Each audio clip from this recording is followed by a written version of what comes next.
Hey, hello, everybody. Thank you for coming. Um, I'm Wayne.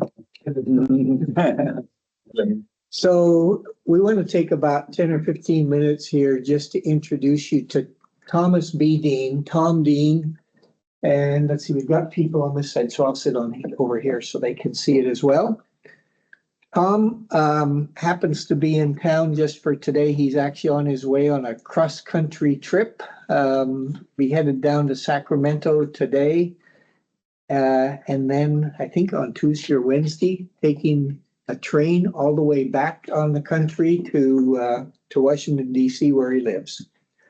Tom was the president of Allen M. Voorhees and Associates when I first started at Allen M. Voorhees Associates in 1975 or 76, somewhere in there. He was obviously a role model for me then. He's become a mentor for me ever since. He left, I think, Voorhees at about the same time I did, 1980, to become executive director of the Transportation Research Board. And he was the executive director for about 15 years, somewhere in that time frame till about 1994 or 5. Obviously, he's kind of an icon in the transportation profession and has been for about, 60 or 70 years. He's a member, has been for 25 years, a member of the National Academy of Engineers. There's a lecture at TRB that is called the Thomas B. Dean Distinguished Lectureship. That's kind of a highlight of every annual meeting. So he's been a great mentor for me. And he agreed to stop by here in Portland because we just wanted to get together before he heads down to Sacramento. And I imposed on him to ask him if he would just make a few comments about his life and history and what he sees in transportation, because he's still, as you can see, very active, even at 97 years old. So, Tom, I'm gonna, and you can see there's about, let's see, about 40 people online as well from all across the country, and the folks here in our Portland office. We haven't really practiced anything, but I know he's written a couple things down here. If you can speak up a little bit for the people here, but I think the microphone will pick it up for people in remotely. What do you have to say? Well, first of all, I can't about one of the things that goes is your voice. So I don't speak very well. I hope, can you hear me at all down there? Good. My wife and I, we used to talk about it. Well, she passed away 2 years ago after 69 years. And one of the things that we admitted to each other, we couldn't hear each other. We fought once in a while. We would yell at each other. Of course, I knew the second half of every statement she would start. I would hear it. She knew the second half of everything I'd start, but then we couldn't hear the first part. And that got to be a problem. We decided we'd go to smoke signals, and then the kids took away our matches. Things got pretty tough. But anyway, it's a real honor to get to speak to this distinguished group of people who built this marvelous firm. It's very prestigious around the nation. 2 days ago, I was on a bucket list trip with my daughter. She agreed to come with me on a trip across the Canadian, from coast to coast on the Canadian via, I guess they call it. 4 nights on the train, 5 days, 2 days in Toronto, 2 days in Vancouver. I got this phone call from somebody you all know well, namely Wayne. Mm-hmm. He has a way of persuading you. He says, "Come down and talk to us while you're here." I said, that doesn't make sense to me. He's a diplomat, you know. Churchill said a diplomat was somebody who could tell you to go to hell, and your next question is how. He just kept nudging and said, "Just talk about anything." I said, "I'm not up on transportation like you folks are. You are current." I'm way over the hill. And he said, we'll just talk about anything. I said, well, like what? Politics? He said, no politics. Quick to say that, but we could talk about various things. I guess we could talk about aging, talk about what it's like to be married 69 years, talk about engineering, talk about transportation, talk about any of those things you want to talk about. I'm going to find out what you want to talk about. I'll just introduce a couple of subjects and we'll see if you want to respond. I'm a big fan of Warren Buffett. You'll hear me cite him from time to time in here. One of the things, how many of you know who Warren Buffett is, by the way? And how many of you have gotten on YouTube and seen some of the videos that are available of him talking to business school classes? Have you ever done that? Good, I'm glad to hear that, because then I could cite myself and put. Actually, I'll try to, you'll be able to tell which is which, but he comes from the same genre I do. I was 2 years old when he was born. We were both born in the late 20s when just before the two greatest cataclysms in mankind's history occurred. I don't think it was cause of that, but I don't think there's any causation there. Maybe cause of that later. Anyway, they named it the Great Depression and World War II. And so that shaped our thinking, but I very much admire his, and he's able to succinctly put metaphorically complicated issues in one statement, and I admire that, and I will be trying to do that from time to time. You'll see. Anyway, let's just talk about finance or transportation, engineering, aging, careers past and present, but no politics. Seem like that when I've seen him talk to business school graduate programs, he'll have like a group of 75 people there, young people all full of hormones and stuff. And one of the things he'll tell them, he said, now I know you all interested in finding a spouse. That's the most important decision you're going to make in life. And they all seem to agree with that. He said, what you need to do is find somebody that's better than you and hope they don't discover it for a long time. Truth that. He also said, you probably, if I asked you your criteria for looking for a mate, you'd say, well, it should be good looking, should be healthy, should be intelligent, should be integrity. He says, all that sort of nonsense. What you want is somebody with low expectations. And there's a lot of truth about it.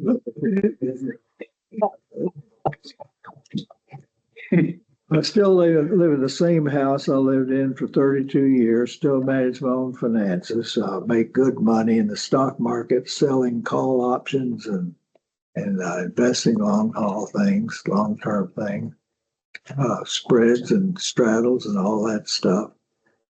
Teach a basic financial course to families and individuals who are interested. Commercial real estate's a big money maker for my behalf. And I know the difference between gambling and speculation and investing. All of it involves the fortune telling in a way. So you're looking to the future and you're trying to guess what's going to happen. Humans are very good at that. So that we can talk about that if you like. And hopefully we'll ask some provocative questions. They may not get good answers, but at least we'll find out what you're interested in. Aging is a question that I get asked when I'm 97 years old, what it's like to get so old. And some philosophers say we live from a messy birth to an ugly death and hope you have a few good years in between. And that's the pessimistic view of it. Fortunately, like Wagnerian opera, it's not as bad as it sounds. We can talk about why that is, because it's a grim outlook, no doubt, when you get up in the years. But everybody's quite happy, and there's a reason for that. We can talk about that if you like. We talked about Betty and I were married for 69 years. As say she died a couple of years ago. We assured each other we wanted to seek to live after we passed away. I thought I'd be the one to pass away first because I was older than I am. Turned out she had heart trouble and she passed away first. And everybody wants a happy marriage, long happy marriage, but it means one of you's going to be left for sure. And that's the bad side. So talk about some of that if you like, if you're interested in that. We can talk about the difference in career and transportation then and now. I got out of the Yale program in transportation in 1956, June of 1956. In April of 56, when the Interstate Highway Act was passed, there was all this money sloshing around. And I know this much more about it than anybody else around because I went to Nashville, Tennessee after the Yale program. And after it's been 4.5 years in the military. And turned out I was the luckiest guy in the world, not only because they passed the Interstate Highway Act just before I graduated, went to Nashville because of Betty's family is from Nashville. And it turned out that Nashville was a city that was going to be carved up like a dice, like a cheap suit or something, because it was they're going to have 6 legs of the interstate come in there, more than any other city except Chicago and Indianapolis, I believe. Maybe that's right. I think that's true. Anyway, it was. And they realized it was going to really slice the cities up so badly that they had to have comprehensive planning to go with it. And they put that in under legislation a couple of years later. So it turned out the mayor, Ben West of Nashville, happened to be the president of the American Municipal Association. I had no idea what that was, didn't know it. And he wanted his city to be the first on the line to get planned in a way. Got the 3C program, comprehensive, cooperative, and what's the other C? Continuing. So I ran one of the first programs. So I had to organize the whole thing, get the mayors, the county, and state all working together. First time I didn't know, like I said, I knew this much more than the next person. And that's all I knew, but I was guessing, but I faked my way through it. And the mayor called me up one day and said, I want you to come to Washington with me. Here I'm way down in the low bowels of the city. Our assistant city traffic engineer. And he says, I want to go to mayor. Don't you go to Washington with us? So we'll get on the plane. And he introduces me to Ted Holmes, who's the director of planning for federal highways. Of course, it was called the Bureau of Public Roads at that time. It wasn't called Federal Highway. And that Bob Keith, who had just finished doing the comprehensive study for the rail transit system, at least the initial program, and they just passed a new federal agency, temporary federal agency to plan the metro. And he just finished that work. And I met Al Voorhees, who had not started a firm yet, didn't have the idea he was going to. He may have had the idea, I didn't know about it.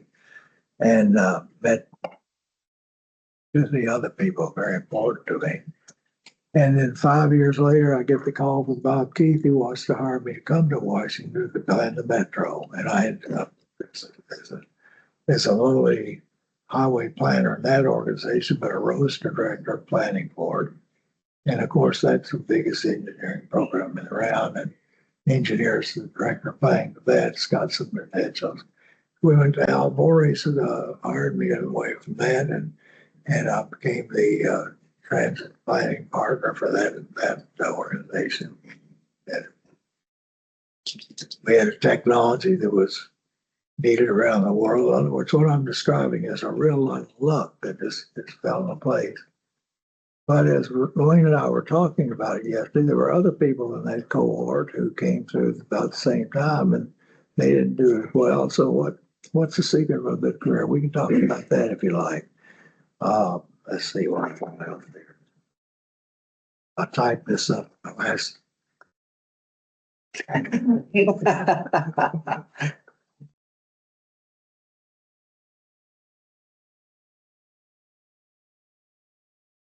So Grant Mickle's another one of the people I met. Grant Mickle turned out to be, he was what's the name of the organization? The Highway Users Federation. And he turned out to also be a director of TRB for a year or two as a placeholder. And while they were looking for somebody else.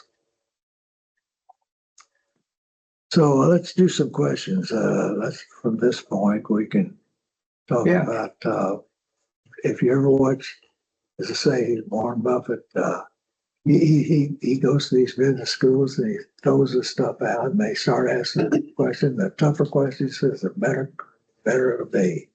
So that doesn't mean you're going to get good answers. So if you got any interest in any of that, we'll have a good time. You say there's no such thing as a free lunch. I think you're paying the price.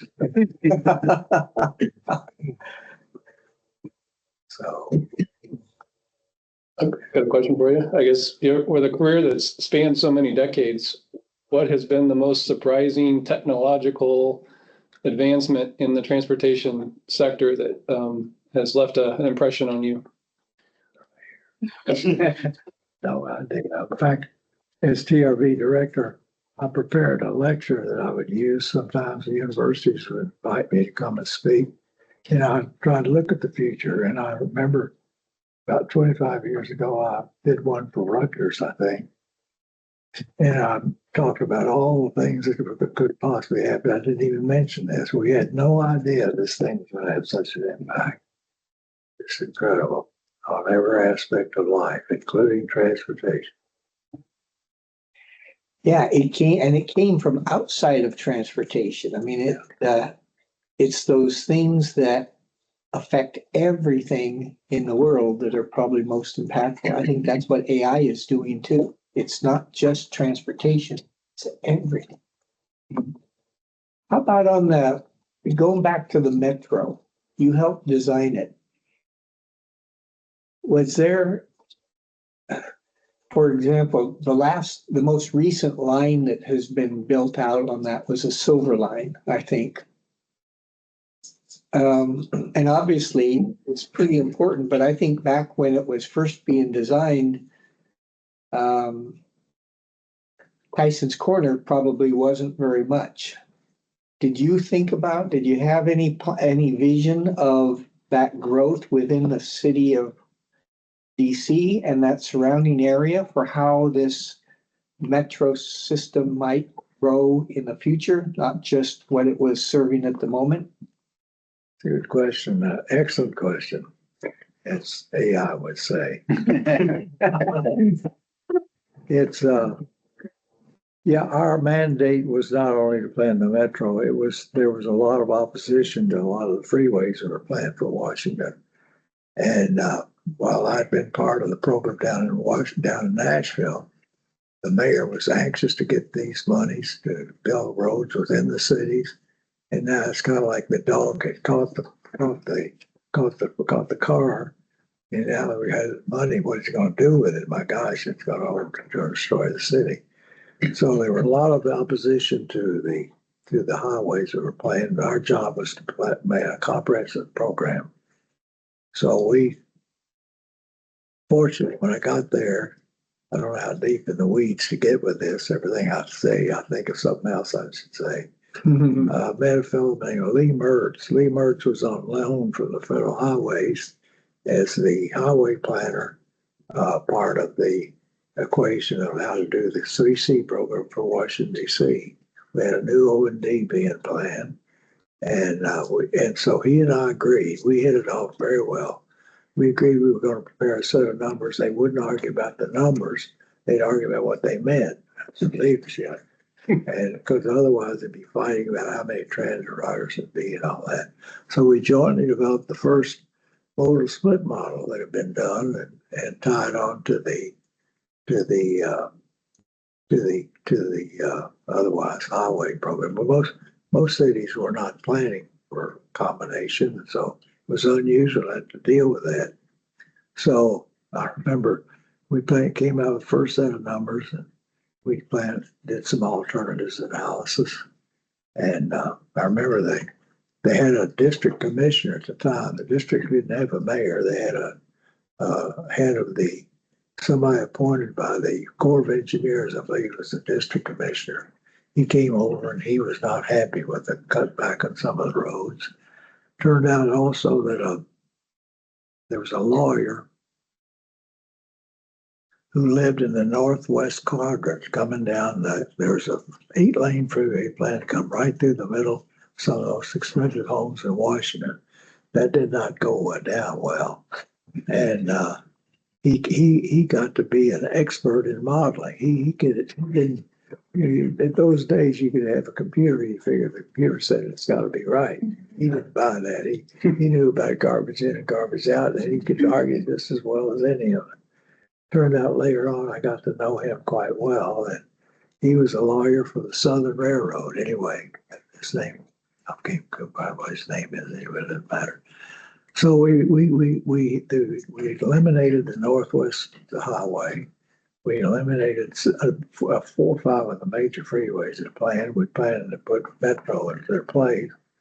And even then, there were several roads we recommended they couldn't build because it was just too controversial.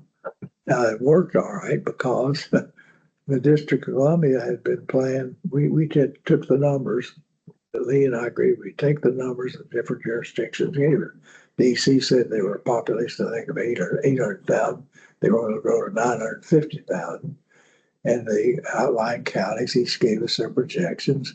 We took them and we put them in. It turned out DC didn't grow at all. It went down. Fortunately, that made the system work, even though we didn't have near enough roads. And now it's barely coming back to about where it was. So that worked okay. But so we recommended against many of the roads that they wanted to plan to build, which was kind of like heresy at the time. And then we came out with a program, and of course the Metro. It turns out to be the old saying that success has 1,000,000 fathers, and failure is an orphan, and that's true. I mean, they say I designed the Metro. Actually, I planned part of it. I was one of several people, but there's financial people, and there's political people, and there's one plan this today, and there's a different plan 5 years from now. And as you build it, you're going to make alternatives. So I'll take the credit. I'll take it, but it's not quite right. At least it's not an orphan. It's not an orphan. And, Oh, that's good. so yeah, there are a lot of, you talk about the silver line. We never did project to go that far, but we knew there were elements that we would not have gone as far as we wanted, as we planned, as we thought we should technically. But you had to go far enough to get the money from the counties. So we would have stopped the system closer in and run buses to the feeder station. And it made seem work just as well. But if you did that, you'd never get to the Fairfax counties and the Montgomery County and all that. And in the long run, you got to go out there anyway. So it's okay. But it was more than it really should have done in an ideal situation. And I had a reunion at my house 40 years after the first report we came out with. And and a fellow named Jeffrey Schrag, who was a young man at the time living in the first time we opened the first line, the red line. And he was a high schooler, and he rode that system over, and he went to Columbia University and got his PhD in history and wrote his dissertation on the history of the Metro, and then wrote a big fat book on it. It's called Great Society Subway. That's the history of Metro. And he and I he was the chief speaker at the reunion we had. And he and I tangled over his last chapter because he concluded that we could do that, we could do it all over the country. And I said, that's not possible. DC is different. We had 500,000 people working downtown. That's extraordinary. Nobody had that. Only half a dozen cities then. And he said, well, you should have more down there. Well, maybe you should, but that's the way, we're not an autocracy. You can't make people do stuff. And so he finally altered his conclusion a little bit. And he cited me. And that's a book you ought to have on your shelf. So, Yeah. Let me check and see if anybody on the video virtually has a question or would like to chime in here. I don't want this to go too much longer, but give them a chance to ask a question here if you have one. Is there someone on the chat? I mean, I have a question. you got a non-virtual person like this, We got a question back here, huh? non-virtual person. Yeah, non-virtual person, Julia. So nice. We've seen a lot of young generations come into our profession. What would you advise people in their first 5 to 7 years? What would be your biggest piece of advice in their first 5 to 7 years of their career? Can somebody repeat that question for me? What would you advise for a young person entering in our profession? How would you advise them? What would you advise them to do in their first 5 to 7 years in the profession? What's your objective? What do you want to do? Do you want to make money? Do you want to run management? Do you want to?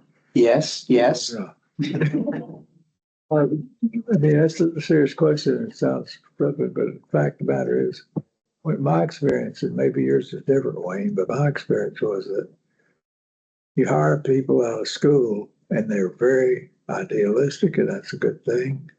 They want to help people. They want to get people on transit. They want to do whatever they want to say to the environment. That's wonderful. But when they get to be 30, plus or minus a year or two, they start thinking about management and how they can get ahead and all that. And they would come in to see me. I would not see them. Sometimes it'd be out in the field office, whatever. And then they'd come in and want to see me. And the first question I had, are you 30 now? You know that. So I guess the main thing I would recommend is communication. Buffett says, this is one of his pithy statements that I think has a lot of truth to it. He says, an engineer or anybody, any technical person that doesn't have communication skills, it's like winking at a cute girl in the dark. There's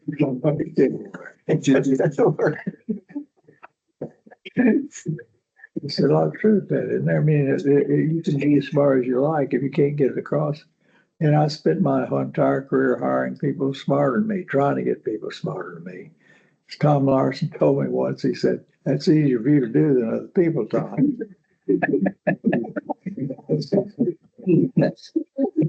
But you know who Tom Larson was? He was the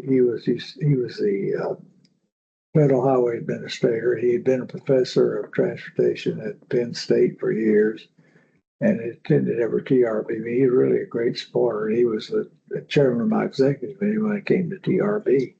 In any case, it's true. I really enjoyed having people who were smarter than me, but I could communicate with them, and they could communicate with me, and I could communicate with the people who were really in charge, which are the politicians, and you're doing urban work anyway. So that's what I'd recommend is get so you can write and talk. If you can write and talk and have some technical skill, you got it all.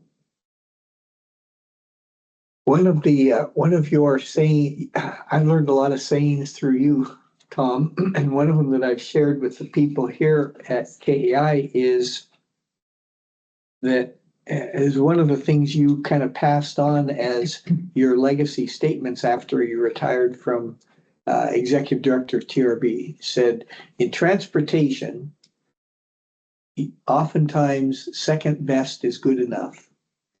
If you push too hard for number one, for the first, do you remember that? Sure, good is the enemy of the best is the enemy of the good. That's right. Yeah. Yeah, it's an example of that was the thing I just said was that we should have extended those. We shouldn't have extended the lines as far as we did initially in the first plan.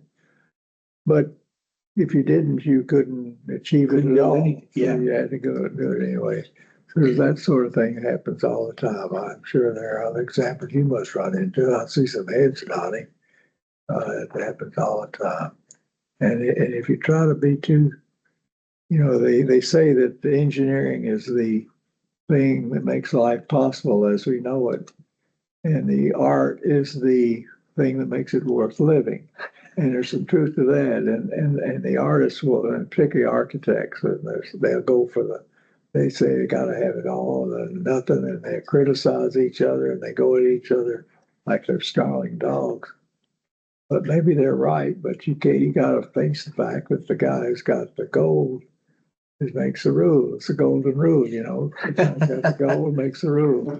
And so you got to gotta compromise, you gotta have any influence at all, you got to be able to understand that thing. Okay, well, how about, let's just thank Tom for his time and comments here. I appreciate everybody coming and listening. Thank you, Tom.